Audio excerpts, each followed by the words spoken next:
Today on Community Cooking, we have guest chef Adam Angelito making a buffalo chicken and mac and cheese sandwich with a side of Indian coleslaw. Comfort food at its finest. We are cooking with some of the best chefs from right here in our own community. So grab a seat, get comfortable. We've got another awesome menu coming at you in under 30 minutes. This is your Community Cooking.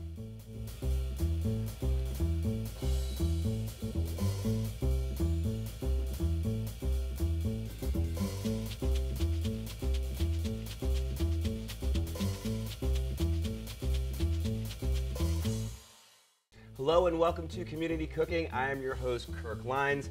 In our kitchen today is my friend and chef, Adam Angelito. Thanks for having me. You're very welcome, very welcome. Thank you for being here. You are from Providence Little Company of Mary Hospital. Correct. Now, that's not to say you don't have an extensive restaurant background, correct? Yes. So let me get this straight. I know that they're doing something a little different over at Providence Little Company of Mary. Explain that to me.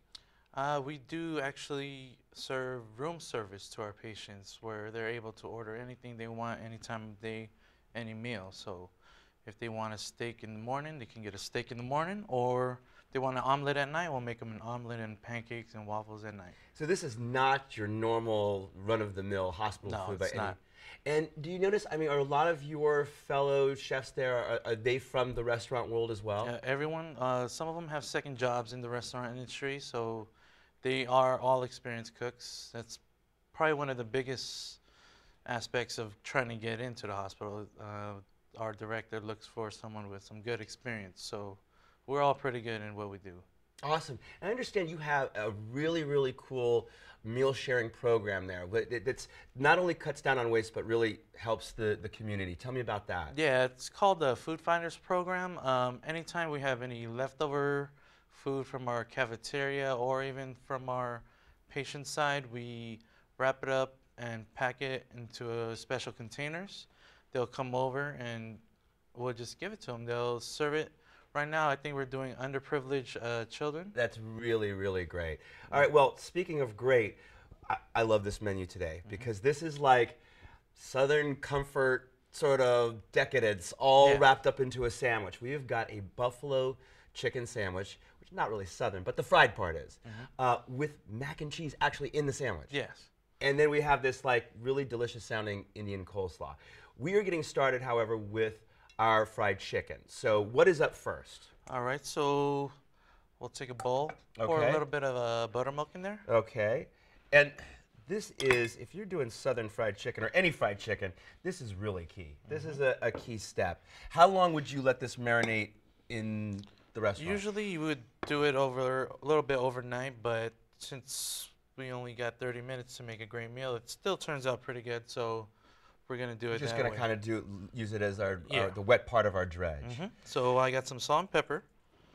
And what's so good about it is that the buttermilk has enzymes. Yes. That really like start to break down the chicken and add a lot of like sweetness and flavor to it. And it actually keeps it juicy. Yeah, very juicy. Drying out. So we'll do some granulated garlic. All right. I have a little bit of paprika here. Okay. And a little bit of cayenne. Beautiful. So we'll stir that up.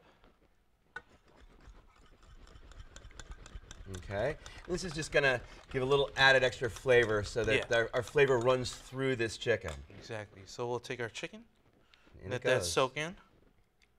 Usually, like I've left chicken in buttermilk as long as like 2 days. Yes. If you got it in the fridge and it's wrapped up airtight, you're good. All right. So now we'll do the dredge. Okay. Same thing almost. We'll take some garlic powder. Season our dredge because we want every layer of this seasoned or else it sort of comes up short in the flavor department, right? Paprika. A little bit of cayenne, some baking powder. That's leavening to give it a little bit of rise, yes, a little bit of airiness to it. Some black pepper, and then we'll do some salt.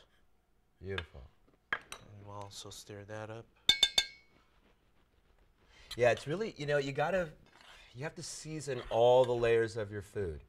If you don't, it's noticeable. Exactly. And if you do it right, you don't see too many people salting food at the table. No, it's the easiest thing to do just to make food taste good. Salt and pepper, and any kind of spice. And every layer, all throughout the process.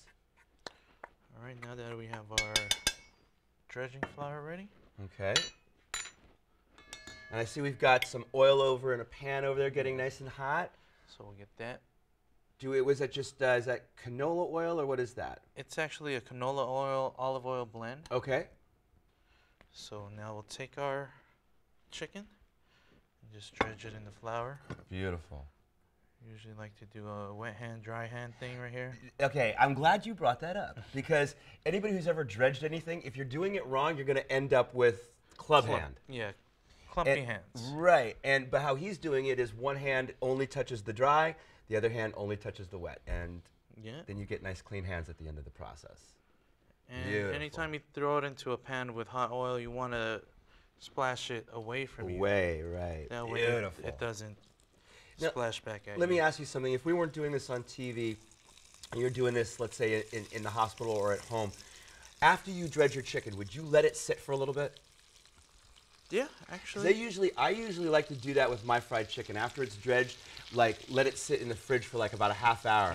And it just helps, because, you know, one of the worst parts of like when you have fried chicken is if you bite into it and all that beautiful crust comes off. Yes. So letting it sit does help it sort of adhere and stick to the chicken when you go to eat it.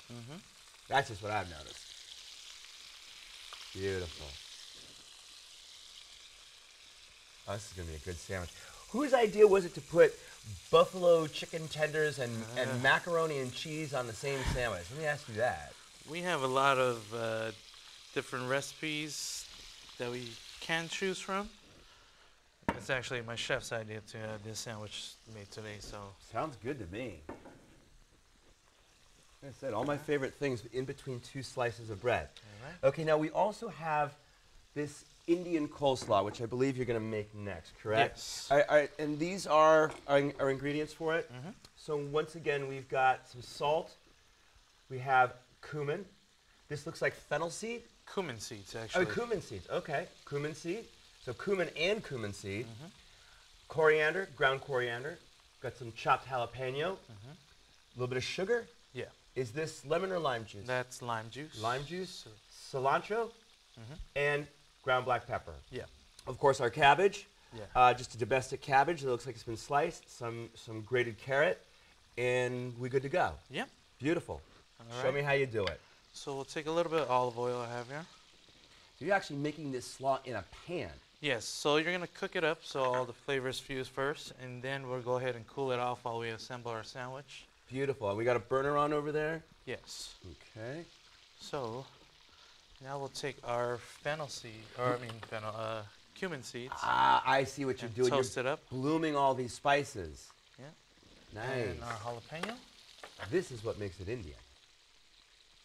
It's a very Indian technique to get those whole seed spices and to let them bloom in the oil like that. And our black pepper. Beautiful. Brings out so much flavor. And as for the chicken, it takes about 3 to 4 on each side if you're doing it in a pan kind of deep frying. But if you're going to do it in a deep fryer, it should take about 7 to 8 minutes. Okay. So this is what you would call sort of like a shallow fry. Yeah. Because no one at home has a big old deep fryer, so unless you got the big bucks. Right. Right. All right, Deep fryers are fun though. So now we'll add some coriander and toast that up for a little bit too. Okay. And do amounts matter here, or is this somewhat forgiving? It's more forgiving. Okay. Toast that up a little bit. Now we'll go ahead and grab our cabbage. All right. How much do you want in there? Put about a cup. Okay. I try to do it without spilling it all over your cutting board. A little bit more. That's there you good. go. And then a little bit of carrot. All right. I love coleslaw. I really love it. There you go. All right. So we'll let that wilt down a little bit, but we want it to still be a little al dente. Sure. Because we don't want it to turn into mush. That's one of the big things. And we're not serving that hot. We're Yes. combining it hot and then cooling it down. So as that cooks down a little bit. Next I'll be adding just a touch of cayenne. Okay. Bring a little heat to the party. Some lime juice. There's our acid. Our cumin powder. And then some sugar. We just sort of balance it out because we have a lot of spices in there. Yep. And then a pinch of cilantro. Excellent. So let that cook down. And how long are we talking about letting that cook down for? About 4 to 5 minutes. Okay. Right, yeah, you don't want to over. I would say if anything, if you were going to err on a side, it would be undercook it as opposed to overcook it, right? Yeah, exactly. Okay. Because you can't go back. Yeah, and then, yeah, right. You can go forward, you can't go back. Yeah, exactly, exactly. And you cook it too much, and then at a point, it's now like a saute or like a stir fry. Stir fry or something, right? Not a slaw anymore. So it beautiful. seems our chicken can almost be done. All right, so we're just letting this stuff finish up right now, correct? All right, it's probably a good time for us to take a break because I know on the other side you are going to make some mac and cheese. Yep. And you're going to show me how to assemble this most excellent sandwich. All right. All right, so don't go anywhere. We'll be back in 60 seconds. Daisy is 6 years old, and she is my very best friend. I couldn't live alone without her. I spend a lot of time in my backyard. I feed the birds and the bees. I love my flowers. The color in my garden keeps the pink in my cheeks. I was very independent and thought I could take care of myself. I fell and I had to have Meals on Wheels. I love them. They're my savior. And I look forward to the volunteers because they've all become my friends. My name is Lola Silvestri. America, let's do lunch. 1 in 6 seniors faces the threat of hunger, and millions more live in isolation. Drop off a hot meal and say a quick hello. Volunteer by donating your lunch break at americaletsdolunch.org. Welcome back. In the kitchen today is Chef Adam Angelito, and we are making a very delicious, decadent sandwich. We have a buffalo chicken macaroni and cheese sandwich and an Indian coleslaw. Now the Indian coleslaw is in the fridge. We're cooling that down. Yeah. We are now on to the mac and cheese, correct? Correct. All right, so let's talk about our ingredients here. Well, for starters, let's talk about the cheeses. We've got 4 of them. Yeah. Swiss, that looks like Jack, cheddar, and mozzarella. Yes. Correct? Correct. And we've got a little bit of cream and half and half. This is some cornstarch and water that we're going to make a slurry. That is actually for the buffalo sauce. For the mac and cheese, however, we've got our roux. Let's talk about a roux for a second. Roux is a thickener that is used to thicken a lot of different things. Yeah, simple to make. If you have some household ingredients, it's just any kind of fat mixed with flour. So is this butter or margarine that you use? That one's actually margarine. Okay, so and we're talking equal parts. Yes. So equal parts fat to flour. You cook that. The longer you cook it, the darker it gets. This is what they would call like a blonde roux. Yes. Typically what you'd use to thicken a mac and cheese. Yes. All right, great. So let's get started. Let's make some mac and cheese. I'm excited. All right, so we'll take our half and half. Okay. I want to know whose idea it was to put macaroni and cheese on a buffalo chicken sandwich. I want to shake that person's hand. I've had a Snicker bar inside of a donut. Oh, that's true. I guess you go to the state fair, right? Yeah. It gets pretty crazy. So it gets there. So we're going to wait till that heats up a little bit. Okay. After that, add a little pinch of salt, pinch of pepper in there. All right. As we wait. And, I mean, we could experiment with the cheeses here. We don't necessarily need to use these 4. No, you can actually add some blue cheese if you want, some Parmesan, even some smoked Gouda. Nice. Give it a little smoky touch. Or if you don't have 4 cheeses sitting around, or you don't feel like buying 4, do a 2-cheese macaroni and cheese, exactly. right? Or 1 cheese, right? Okay. So as this heats up, I was gonna actually get my slurry started. Okay. So while we wait. So slurry, once again, cornstarch, water. This gets mixed together, and this is used to thicken sauces. Yes. Really common technique in a lot of different types of cooking, especially when you talk about like Asian cooking, or Indian cooking. You know, a lot of slurries. So we're going to use that to thicken our buffalo sauce. Yes. Now this is just store-bought buffalo sauce, correct? Yeah, any kind of buffalo wing sauce will work well. I just chose that particular one today. And it's actually fairly easy to make at home if you want to. I mean, we're talking basically either melted butter or margarine, and then a very specific type of hot sauce that rhymes with thanks. and it's just the combination of those two, and you've got buffalo sauce. Yeah. Okay. So we'll just thicken up our buffalo sauce right here. All right. Oh yeah. That's pretty thick as it is, actually. Yeah, we probably want it a little bit thicker so it's not dripping all over the place. So it really adheres to it. Not really getting all over your hands, but a messy sandwich is always a good sandwich. It's my motto. So we'll thicken that. Yeah, up. look at that. Look at what that's doing there too. I mean, just really thicken that up quickly. Yeah, I get it. It's probably just going to adhere a lot nicer and Yeah, so it won't stick all over and drip down your hands. beautiful. I am totally making the sandwich. Yeah. I'm going to tell you. That more whisk. All right. All right. That took literally seconds. All right, now that our cream and half is getting hot, we'll add a little bit of roux to thicken it up. Okay, so this is where okay. And this is going to be basically doing the same thing to this sauce that we just did to that sauce. Yes. Giving it a little bit of body. So we'll thicken up both of them. Because if you just added grated cheese to that warm milk, it would be It'll just stringy, greasy, gluey. Nice. It needs that extra fat in there to sort of basically come together. exactly. So now we'll just thicken this up.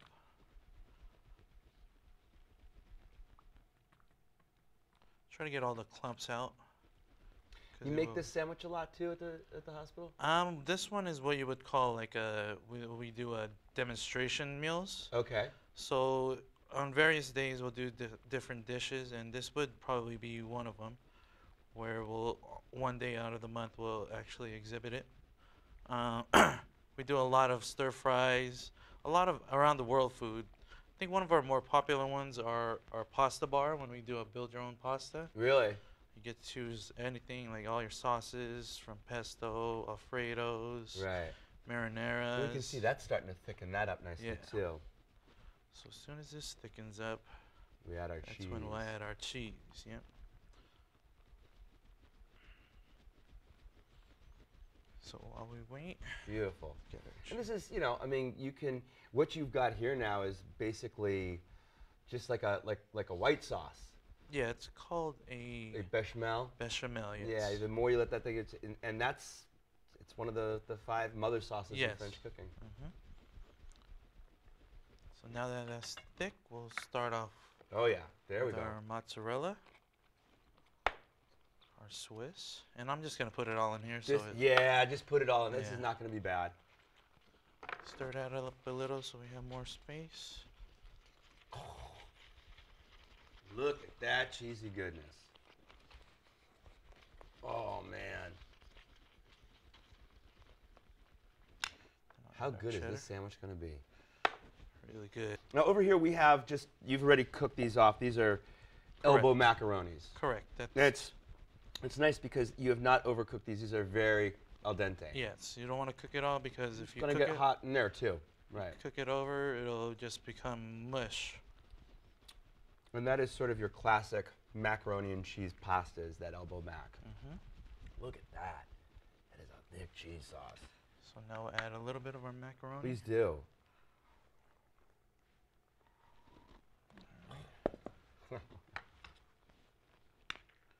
Just stir it all together.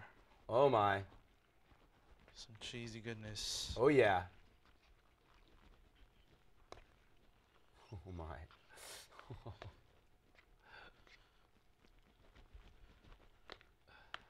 That should be called cheese and macaroni, not macaroni and cheese. Yep. So as that waits, we'll go ahead and get our sandwich ready for assembly. Yeah, yeah. You want me to cut some bread here for you? Sure. All right. Grab me a knife. We can actually pop this bread on that grill pan there.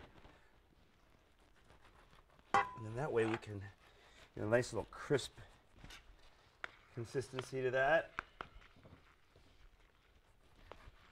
All right.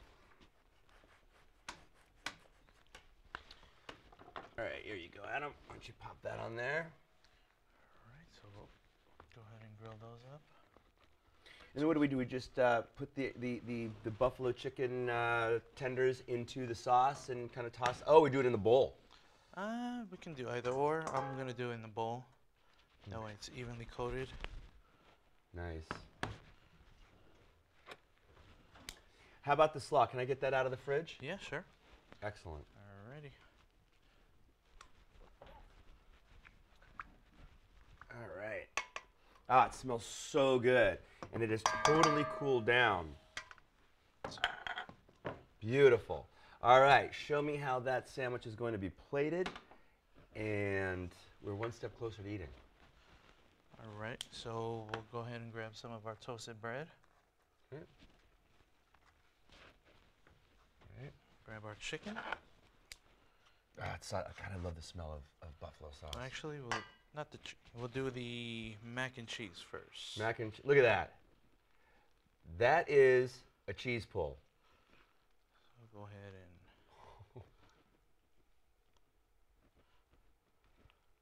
Oh my. All right. Add our buffalo tenders. Okay. And then we'll add even more cheese. So we'll grab some blue cheese. Well, you gotta have blue cheese on it to make it buffalo, right? Yeah, Makes so sense. We'll crumble some of that on there. I'm gonna put some scallion on there too. Some green onions. Excellent. Put on top. All right. Well, as you are finishing that up, I think it's a good time to probably take a break. We'll get this all plated, and on the other side, we're gonna do some eating. So don't go away. We'll be back in 60 seconds. My favorite thing about music is it's reliable. It's always there.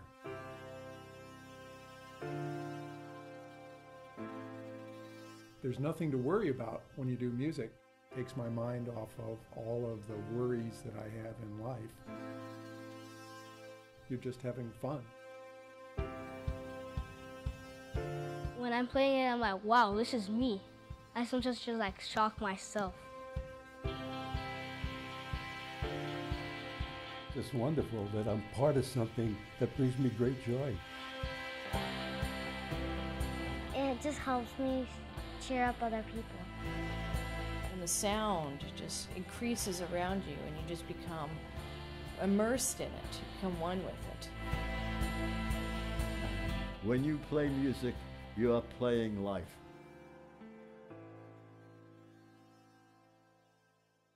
Welcome back.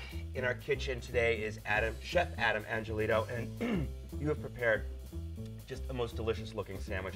And now the time has come for us to sample it. This is a buffalo chicken macaroni and cheese sandwich with your side of Indian coleslaw. And you told me before the break that you've yet to try it. Yeah. So you know what? We're doing it. That's yours. This is mine. All right. Cheers, my friend. You deserve Cheers. it. You deserve it. You worked hard today. Oh, yeah. Right? Mm-hmm. That's buffalo chicken. That works. And the mac and cheese, I thought it'd be heavy, but it's really not. No, it actually cuts into the spice a little bit. Uh-huh. All of it Even, works. yep. Crispy, the chicken's still crispy. The green onions, the blue cheese, the little hit of blue cheese at the end. Now, why don't you give this a try? You first. All right. This is our Indian slaw. All right. That's definitely Indian. Mm-hmm. Wow. That is really, it's fragrant and very tasty. There's so many spices that you have in there that all coming out, and they are delicious. And I love how it was prepared warm, and you just allowed it to cool down and kind of do its thing. Mm-hmm. Yes, and mission accomplished with keeping those vegetables al dente. Yep. Adam, thanks so much. I mean, great job. Really, really delicious food. Thanks. And on behalf of myself, the crew, Adam, thank you for watching Community Cooking. It really goes to show you that some of the best chefs are right here in our own community. We'll see you next time. Great, man. I'm going back in.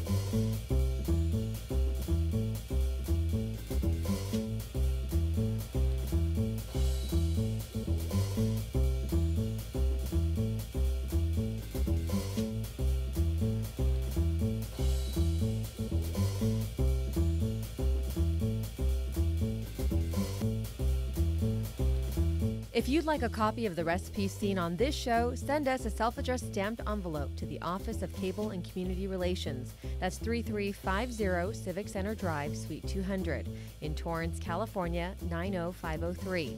Be sure to note the show number displayed on the screen. And don't forget, you can find all the fresh ingredients used on today's show at the Farmers Market. Visit the one here in Torrance at Wilson Park. That's located at 2200 Crenshaw Boulevard.